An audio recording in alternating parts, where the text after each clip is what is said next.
সুপ্রিয় দর্শক আসসালামু আলাইকুম। আজকের রেসিপিতে স্বাগতম জানাচ্ছি। আজকে মজাদার একটি পিঠার রেসিপি নিয়ে চলে আসলাম। এই তো দেখতে পাচ্ছেন, প্রথমে কিন্তু আমি চালের গুঁড়া নিয়েছি 1 কাপ, নিয়ে কিন্তু আমি এটা চেলে নিয়েছি। চেলে দানা দানা এগুলো আমি ফেলে দিয়েছি। তারপরে পরিমাণ মতো লবণ দিয়ে আমি এটাকে মেখে নিব গুঁড়াটা, চালের গুঁড়াটা। এখন আমি এখানে পানি দিচ্ছি, অল্প অল্প করে পানি দিয়ে আমি তৈরি করে নিব।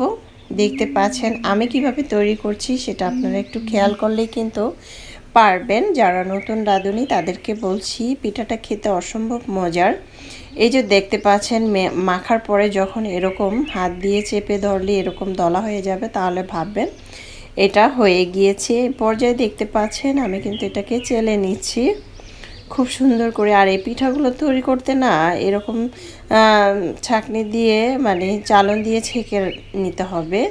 খুব সুন্দরভাবে কিন্তু আমি ছেঁকে নিয়েছি। এ পর্যায়ে চুলায় একটি প্যান বসিয়েছি। প্যানটাকে বসিয়ে আমি একটু মুছে দিলাম। তারপরে আমি চালের গুঁড়াটা অল্প অল্প করে নিয়ে তারপরে আমি এভাবে করে গোল একটি শেপ দিয়ে তৈরি করে নিব। দেখতে পাচ্ছেন আমি কিভাবে তৈরি করছি সেটা আপনারা একটু খেয়াল করলেই কিন্তু পেরে যাবেন। এ পর্যায়ে আমি এখানে গুড় নিয়েছি, খেজুরের গুড়টা। খেজুরের গুড়টা আমি এভাবে সাইড করে গোল করে দিয়ে দিচ্ছি মাঝখানে। তারপরে আমি এখানে দিয়ে দিব নারকেল। নারকেলটাকে আমি সাইড করে দিয়ে দিচ্ছি। আর এটা গুড় নারকেল বেশি পরিমাণ দিলে খেতে কিন্তু অনেক বেশি মজাদার হয়। এই তো দেখতে পাচ্ছেন আমি কিন্তু খুব সুন্দর করে বেশি বেশি করে গুড় নারকেল দিয়ে এখন ঢাকনা দিয়ে ঢেকে রাখবো প্রায় 2 থেকে 3 মিনিটের মতো। 3 মিনিট পর চলে আসলাম। দেখতে পাচ্ছেন কত অসাধারণ একটি পিঠা হয়ে গেল। এভাবে করেই কিন্তু আমি সবগুলো তৈরি করে নিব। এখন আমি এভাবে উল্টিয়ে দিলাম। দেখতে পাচ্ছেন কতটা অসাধারণ হয়েছে এই পিঠাগুলো। খেতে অনেক বেশি মজাদার, কুড়মুড়ে, মানে এতটাই মজাদার। তো আমি এখন ভেঙে খেয়ে দেখাচ্ছি। আপনারা যদি বাসায় তৈরি করেন তাহলে অবশ্যই প্রথম থেকে দেখে তারপর আপনারা তৈরি করতে পারেন, যারা নতুন রাঁধুনি।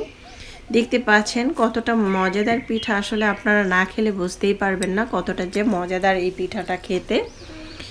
এই তো মজাদার পিঠাটা আমি খেয়ে নিচ্ছি, আর কতটা কুড়মুড়ে সেটাও আমি আপনাদেরকে দেখিয়ে দিচ্ছি। বাচ্চা থেকে বড় সবাই একদম মজা করে খেয়ে নেবে, অনেকে প্রশংসাই করবে, জানতে চাইবে পিঠাটা আমরা কিভাবে তৈরি করেছি। দেখতে পাচ্ছেন আমি কিন্তু খেয়ে দেখিয়ে দিচ্ছি কতটা কুড়মুড় করছে পিঠাটা খেতে। চাইলে এভাবে ট্রাই করতে পারেন। আল্লাহ হাফেজ, এনজয়।